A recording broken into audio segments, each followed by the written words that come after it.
Hello YouTube. Robert Alvarez, the Psychic Witch, also known as Mr. Lighting and a Fan. And yes, I have my lighting and I have my fan. How you doing? So, I wanted to do this video. I did this kind of a video a while ago and I figured I would do it again. So, these are some of the books that I'm reading. So first, I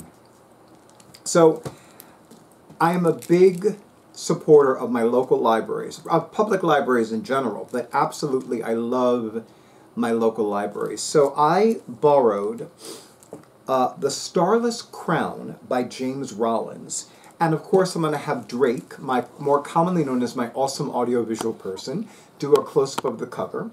Now James Rollins is known for thrillers and those kinds of books. But as far as I can tell, this is his first foray into the world of fantasy. What I love about this book, first of all, it has its own mythology. Like the worlds represented in this book, the realms, if you will, have their own mythology. Although it is interesting to note that one of the pantheon, two of the gods of their pantheon are a brother and a sister of the moon. That sounds very similar to Apollo and his twin sister Artemis. Now I am well aware of the fact that Apollo is a sun god and Artemis, of course, is a moon goddess. But I thought it was interesting how in the mythology represented in this book, how, and they're nameless. They're actually not named. There's a dark, evil god named Drake, capital D-R-A-Y-K, Drake. Not that Drake, not the rapper Drake, but another kind of Drake. And I was like, that's really cool. I'm here, where you see the bookmark. I cannot renew this book anymore. It has roughly 580 pages, and I have another incentive to finish this book sooner than later. The library in my area from which I borrowed this book now has the second in the series. So I'm like, oh, goddess. I'm looking at it like, Robert, don't borrow it now. Don't borrow it now. But yeah, this is definitely, I'm just fascinated by this. I can't even begin to tell you how much it consumes me. And I especially love taking this book with me when I know I'm going to be waiting for a while. Like, I had a medical appointment recently, and I knew that because I had arrived roughly an hour and a half before the appointment, I knew that I was going to be waiting for a while. And I'm like, oh yeah, let me just dig into this. I'm a fanatic for punctuality. So another book that I borrowed from the same local library is Escape by James Patterson and David Ellis. Now I must tell you, on Goodreads, I've read some of the other reviewers write about how James Patterson isn't as good as he used to be. For me, he always does it. You know, it's funny because you know, one thing about James Patterson's novels is that they just suck me right in. You know, I'm remembering something. So, you know, I am well aware of the fact that Bill Cosby is not very liked, and we all know the reasons why, and I'm not going to go into them now. But I remember when I was younger, I read his book Fatherhood, and I distinctly remember in one of those chapters, Bill Cosby had referred to Calvin Klein as a slick operator, because Calvin Klein is a fashion designer, and it's like, oh, you got to have this if you want to look cool. Oh, you got to have this, and you got to wear this if you want to look sexy. So that's why Bill Cosby, in his book Fatherhood, had referred to Calvin Klein as a slick operator. Now, I tend to refer to James Patterson as a slick operator in the sense that, you know, oh, that's the end of the chapter. I got to go to the next one. Oh, I got to go to the next one, and the next one, and, you know, before I know it, it's 3 o'clock in the morning, and I've read more than half of the book. So, yeah. In that regard, I lovingly refer to James Patterson as a slick operator. Of course, I'm also rereading for the umpteenth time The Dynamic Laws of Prosperity by Dr. Catherine Ponder. not too long ago, I had a conversation with Drake, more commonly known as my awesome audiovisual person for my YouTube videos, and I had asked him, how often do I reread this book? And he said, at least once a year. And I was curious as to what his response would be, because I've lost track as to how many times I've reread this book. But the one thing that I always say about Catherine Ponder's books, especially her prosperity books, is that my life works better when I'm reading or rereading a Catherine Ponder book. Wouldn't you say so, Drake? So I've been taking my time with this book. I have not been devoting a lot of time with this book, and this book is one of several reasons why.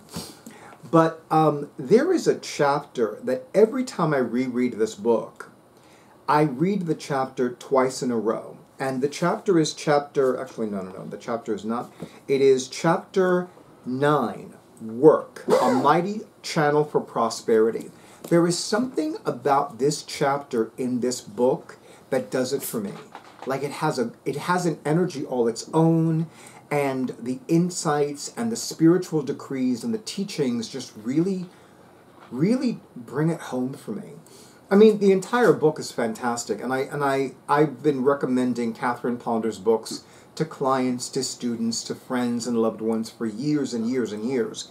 And the fact of the matter is that, you know, there's something about her books that really does it for me. Now, I am well aware of the fact that she is not alone in books that have been written by people who have written books that are inspirational, that focus on prosperity and abundance. She's not the only one that's done that. She's not the only one that does that. But she's one of the few that's still alive and kicking.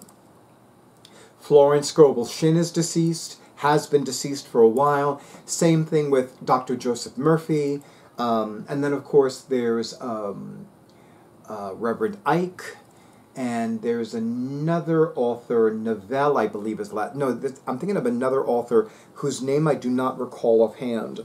But Anthony Novell is another one. And it just fascinates me because she's still alive, she's still kicking, and she's still out there. But there's something about her books that does it for me. But please, I cannot over-recommend that you find the books that serve you best when it comes to books on prosperity consciousness. Fun fact, she's an ordained interfaith minister of a non-denominational church, namely Unity Church Worldwide, which is headquartered in Palm Desert, California. And yet, here I am, the happily recovered Catholic and a moon magic witch who loves and adores her books. But I digress. Speaking of which, we have Witch Trial, which is the third book by Kate Conte, who wrote The Full Moon Mysteries. I love this series of books. I love everything that Kate Conte writes. I really love her books. I love the way she writes. I love that this book is, you know, I'm going to say that this book has all of her passions in the same Cozy Mystery series. She loves crystals. She's talked about crystals on her website, in her blog. She loves cats, and she currently has a cat as well as a dog. And she also loves the metaphysical, and she incorporates that in her classes, in her teachings, and in this particular Cozy Mystery series. So I haven't really made any serious dents in this Cozy Mystery, but I loved the first two, which were Witch Hunt, and, oh, wait a minute. This is the second. I apologize. On her website, the third is listed, and I haven't gotten to the third one yet. But I love this series. I really became enamored by the character, and I really love the whole series. So this is definitely a favorite. Another book that I'm currently reading, and I'm almost on the verge of completing reading it, is called Playing Cards and the Game of Living Well by Kenneth P. Langer. Now, this is part of a 5-part series of books that are metaphysical, but what I love about this one, and the interesting thing is that this is actually the 5th in this series. It's part of the Spirituality in the Postmodern World series. What I love about this book is that it is the newest book that I'm reading on playing card divination, or also known as classical cartomancy, or cartomancy, if you will.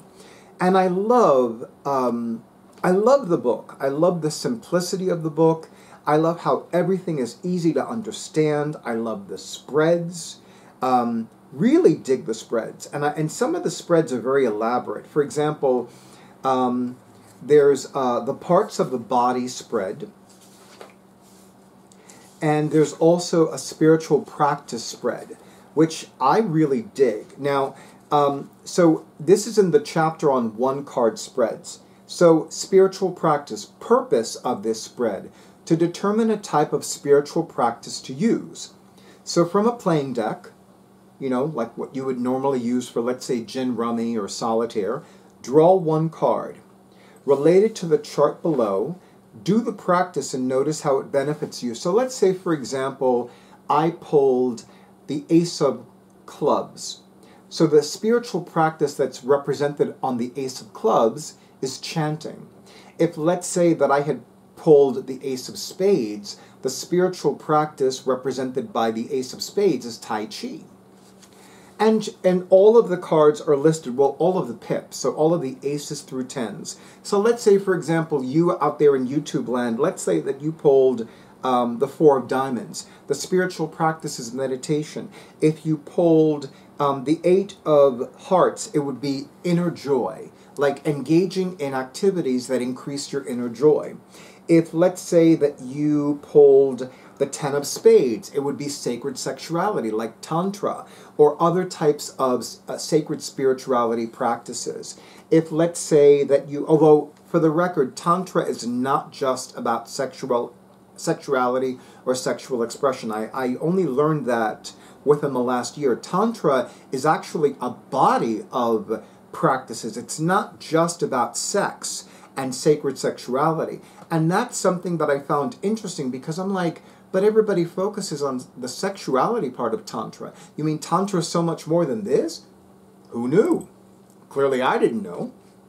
Also, since winter is coming, if you pulled the Ten of Clubs, it would be silence, engaging in the practice, the sacred practice or the spiritual practice of silence.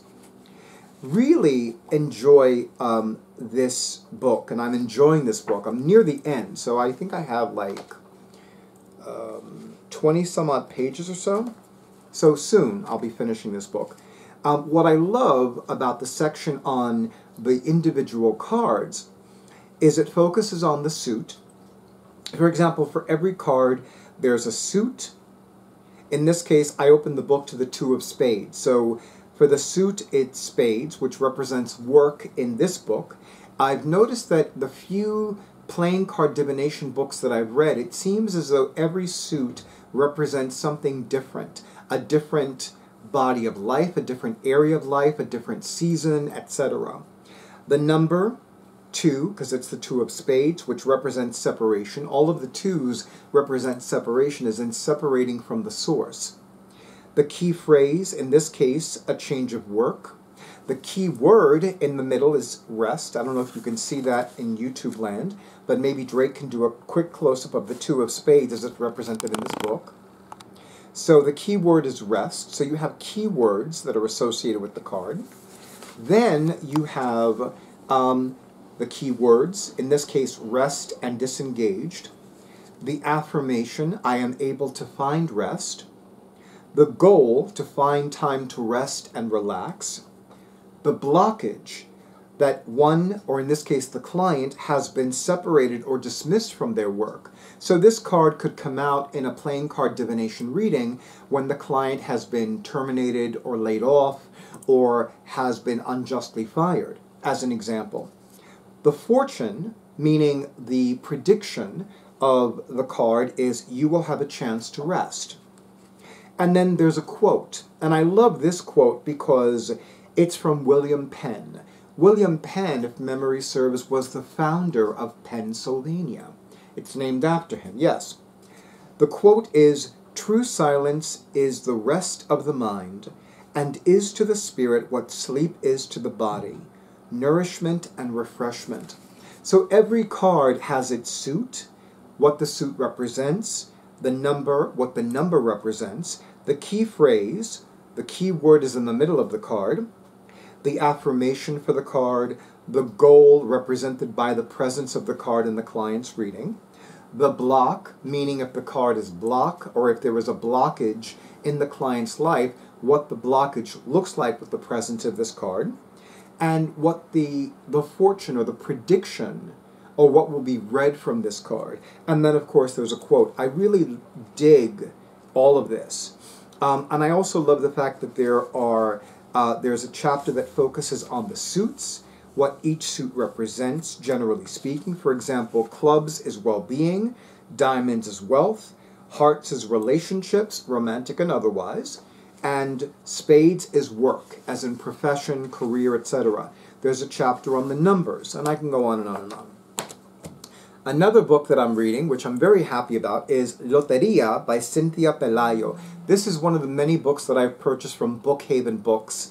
I love Bookhaven Books. I finally began following them on Instagram. I love attending any pop-up event that features Bookhaven Books, which is how I met Nels of Universal Crystals and Chris of Chris's Crystals and Jewelry, and a few other assorted vendors, but I digress. What I love about the Lotería book is that it focuses on a short story inspired by the different cards in a Lotería deck.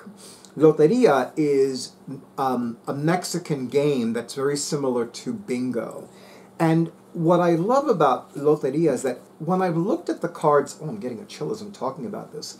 When I've looked at the cards, like, for example, the little devil, the rooster, the mermaid, the man, the tree, the melon, the brave one, the flag, the cello, the bird, the hand, the moon, etc., etc., etc., I thought to myself, you know what? I don't see why this can't be used for divination. And it is interesting to note that there are 54 cards. Now, a deck of playing cards that has 2 jokers, that deck has 54 cards. That's not a coincidence. But I really find that interesting. And I love the fact that all of the stories were inspired by that particular card and what's on that particular card. I'm going to briefly read the synopsis. From award-winning author Cynthia Pelayo comes a spellbinding collection of short works, including stories, poems, and a novella that will captivate readers from the first page to the last. The Mexican board game of Lotería is a game of chance, similar to bingo. However, in Lotería, instead of matching up numbers on a game board, players match up images. There are 54 cards in the Lotería game, and for this unique collection, readers will find one unique story per card based on a Latin American myth, folklore, superstition, or belief, with a slant towards the paranormal and horrific. In this deck of cards shuffled by a true master in Cynthia Pelayo, you will find murderers and ghosts, goblins and ghouls, and all sorts of creatures that will make you sleep with one eye open. I've only read the first story so far. Oh my goddess, it had me chilled. Many of these legends existed long before their European counterparts, passed throughout the Americas via word of mouth, collected just like the tales of the Brothers Grimm. These are indeed fairy tales, Latin American or Hispanic fairy tales, but with a horrifying slant as seen through the eyes of a modern-day master of the horrific and fantastic. Cynthia Cina Pelayo is a 3-time Bram Stoker Award and Elgin Award-nominated poet and author of Children of Chicago and The Shoemaker's Magician. She is the author of Lotería, Santa Muerte, The Missing, Poems of My Night, and Into the Forest and All the Way Through. That's the title of her of the last work listed, Into the Forest and All the Way Through. She is a doctoral candidate in business psychology at the Chicago School of Professional Psychology. Cynthia was raised in inner-city Chicago, where she lives with her husband and children. find her at www.cinapelayo.com and at Cina Pelayo on social media. And, of course, I must include Tarot Rituals, Ceremonies, Ideas, and Experiences for the Tarot Lover by Nancy C. Antonucci. This is definitely a slow process for me. I'm only on chapter 2, Helpful Fundamentals. I really want to take my time with this book. I know that I've taken a long time already, but I really feel like this is not a book to be rushed through.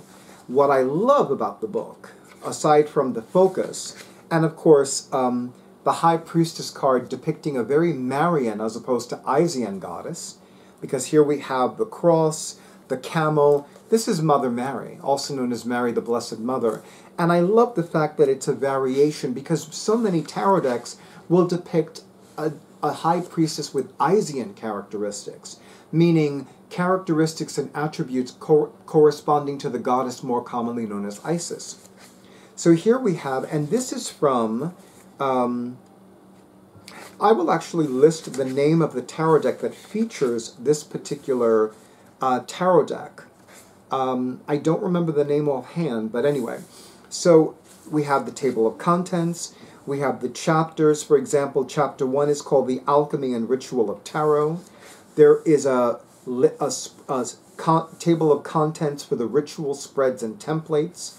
For example, chapter 2 has a grounding ritual, and chapter 2 also has a calling the circle ritual. So I really dig all of the different rituals that are in the book as well. Another reason why I'm taking it very slowly with this book. On the back it reads, nearly 100 tarot ceremonies and spreads to nourish your soul. And I'm reading one of the few Kipper books out there. The Art of Kipper Reading, Decoding Powerful Messages by Alexandra Muzrak. This is also very slow going because I want to really study Kipper on a deeper level. This is actually the very first book of Kipper cards that I've read, that I'm currently reading. So I definitely want to take it very slowly with this book, because there aren't a lot of Kipper books out there, number one.